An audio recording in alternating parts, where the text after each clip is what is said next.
উজ্জ্বল দীপ্তিময় ত্বক revive The same square quality. এখন দেখছেন মেরিল স্প্ল্যাশ নিবেদিত টানা সকাল। নিবেদক মেরিল স্প্ল্যাশ।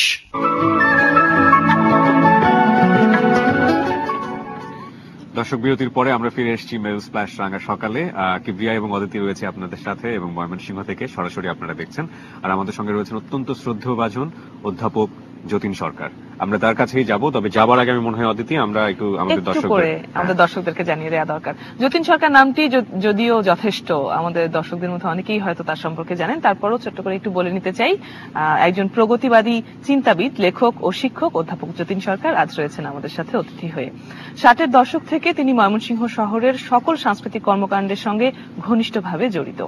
অসাধারণ বাগ্মিতার জন্য অর্জন করেছেন জনপ্রিয়তা। রম্যধর্মী রচনা দিয়েই লেখালেখির সূত্রপাত হয়েছে। তার রচিত গ্রন্থসমূহ তার গভীর মননশীলতা ও মুক্ত চিন্তার স্বাক্ষর বহন করে। যতীন সরকারের প্রথম গ্রন্থ সাহিত্যের কাছে প্রত্যাশা প্রকাশিত হয় 1985 সালে। যতীন সরকার শুধু মানুষের চিন্তার মুক্তির জন্য লিখে লড়াই করেননি, বিভিন্ন সময়ে বিভিন্ন সংগঠনের সাথে সরাসরি জড়িত থেকে ভূমিকা পালন করেছেন সক্রিয়ভাবে।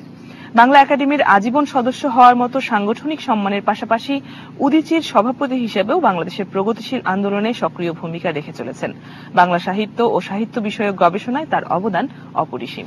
এবং আরো যদি বলতে হয় তবে বলতে হবে যে যতীন সরকার বাংলা সাহিত্য এবং সাহিত্য বিষয়ক গবেষণায় মূল্যবান অবদান রাখার জন্য বিভিন্ন সময় বেশ কিছু পুরস্কার এবং সম্মাননা লাভ করেছেন। 2007 সালে প্রবন্ধ এবং গবেষণায় সামগ্রিক অবদানের স্বীকৃতি স্বরূপ বাংলা একাডেমি সাহিত্য পুরস্কার, 2010 সালে তাকে স্বাধীনতা পদক প্রদান করা হয়। নেত্রকোনা সাহিত্য সমাজ তাকে খালেকদাদ চৌধুরী সাহিত্য পুরস্কার প্রদান করে। এছাড়া মনিরুদ্দিন ইউসুফ সাহিত্য পুরস্কার, শ্রুতি স্বর্ণ পদক, ময়মনসিংহ প্রেস ক্লাব সাহিত্য পুরস্কার এবং প্রথম আলো বর্ষসেরা বই 1411 পুরস্কারে ভূষিত হয়েছেন তিনি। এসবের বাইরে যদি বলি তাহলে বলতে হবে যে নেত্রকোনা উদীচী, ময়মনসিংহ সাহিত্য সংসদ এবং কেন্দ্রীয় উপজেলা সহ বিভিন্ন স্থান থেকে বিভিন্ন সংগঠন তাকে বিভিন্ন সময় পুরস্কার এবং সম্মাননা প্রদান করেছে। চলুন তার কাছে আবার ফিরে যাই। আমরা শৈশবের গল্পে ছিলাম এবং থাকে না এরকম একজন হলে তাকে নিয়ে কিন্তু বিভিন্ন ধরনের প্রত্যাশা তৈরি হয়। ছেলে বড় হয়ে এটা হবে, ওটা হবে, ম্যাজিস্ট্রেট হবে, ডাক্তার হবে, ইঞ্জিনিয়ার হবে। কি ছিল ফ্যামিলির প্ল্যানিং এ, কি ছিল, আর আপনার এমিন লাইফে কি ছিল, বড় হয়ে কি হবে? আমার পরিবারের প্রত্যাশা ঠিক কি ছিল আমি বলতে পারবো না, তবে আমি লেখাপড়া শিখে বড় হব এই চুপ তারা পেয়েছিলেন। আর ওই লেখাপড়ায় তো আমাকে সেই সময় তারা এমন ভাবে নিযুক্ত করেছেন যে বইয়ের জগতের বাইরে যেন আমার কিছু ছিল না। বইই পড়তাম, তবে হ্যাঁ সেই সঙ্গে আরেকটা ছিল, ছেলেবেলা থেকে তবে ইচড়ে পাকা হয়ে উঠেছে। তো আমার বই ওই পাকিস্তানের জন্ম মৃত্যু দর্শনের মধ্যে আমি লিখেছি যে আমি ইচড়ে পাকা দার্শনিক, এবং ইচড়ে পাকা আমাকে বানিয়েছেন কিন্তু আমার পরিবারের, আমার ঠাকুরদা, ঠাকুরমা, বাবা, তো তারা সবাই মিলে। তো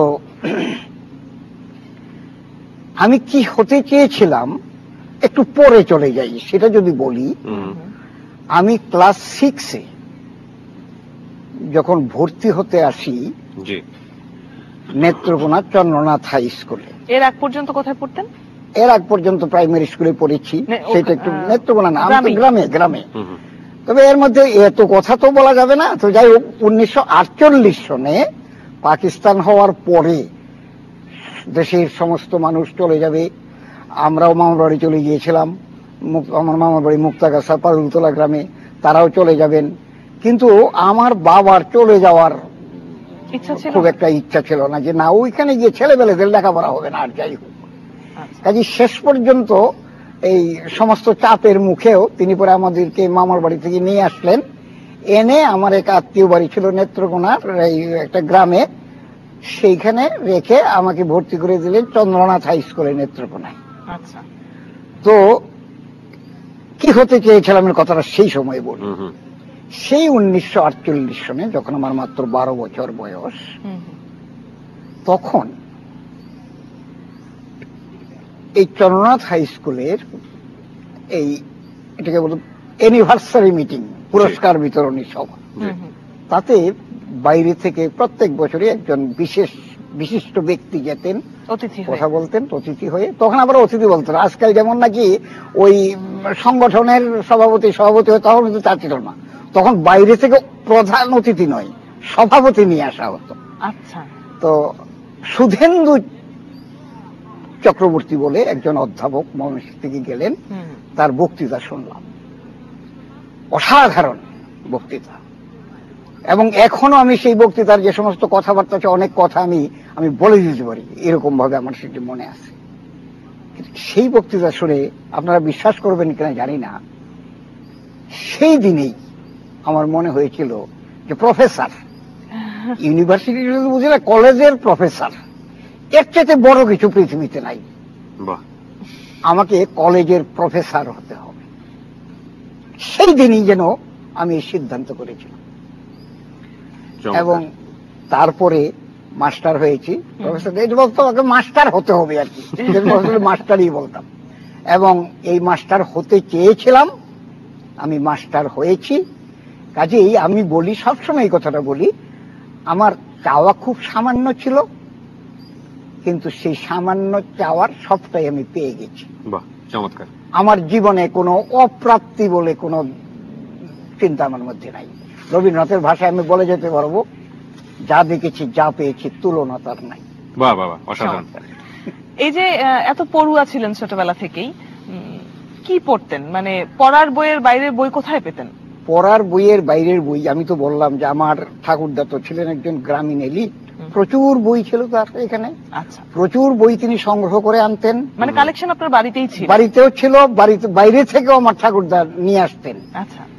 এবং তোমাকে বলি যে ছেলেরা তো ওই শিশু সাহিত্য পড়ে শুরু করে, আমাকে যদি জিজ্ঞেস করো আমি বলবো আমি কি পড়ে শুরু করেছিলাম। যদি বলি যে কপালকুণ্ডলা পড়ে শুরু করেছিলাম, তাহলে তোমরা বিশ্বাস করবে না জানি না, কিন্তু আমার ছেলেবেলাটা শিশু সাহিত্য পড়া হয়নি।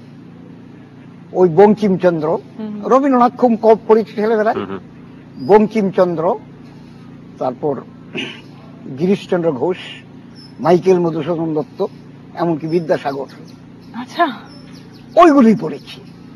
ভাঙা বিষয়গুলো বুঝতেন ছোটবেলায়? হ্যাঁ, আমার ঠাকুরদা পাশে বসে সব বলে দিতেন। এবং আমি তো বলতে গেলে সেই সময়েই একেবারে বাংলা সাহিত্য, যেটাকে ক্লাসিক্যাল বাংলা, আধুনিক বাংলা সাহিত্য যদি ক্লাসিক্যাল বাংলা, সেটা আমার সেই সময় রপ্ত হয়ে যায়।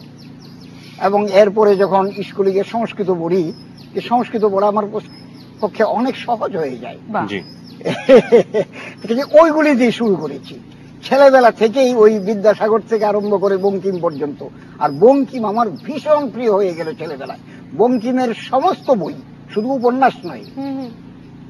ক্লাস 6 যখন পড়ি তখন আমার বঙ্কিমের উপন্যাস সব পড়া হয়ে গেছে। শরৎচন্দ্র পড়েছি কিছু কিছু, বঙ্কিমের যে প্রবন্ধ, যেগুলি মানে এখন কেউ পড়ে না, সেইগুলো পড়া শুরু করেছি সেই সময়। এবং এখন পর্যন্ত বঙ্কিম বলতে গেলে আমার নিত্যপাঠ্য। বাহ, চমৎকার। এর পরবর্তী সময়ের আপনার পড়া এবং পড়ানোর যে সময়টা চলে এলো, ক্যারিয়ার যখন আপনি গড়ে তুললেন, সেই সময়ের গল্প আমরা শুনবো আপনার কাছ থেকে। আরেকটা বিরতির সময় হয়েছে, তার আগে দর্শক একটি বিরতিতে যাচ্ছি, সাথেই থাকুন।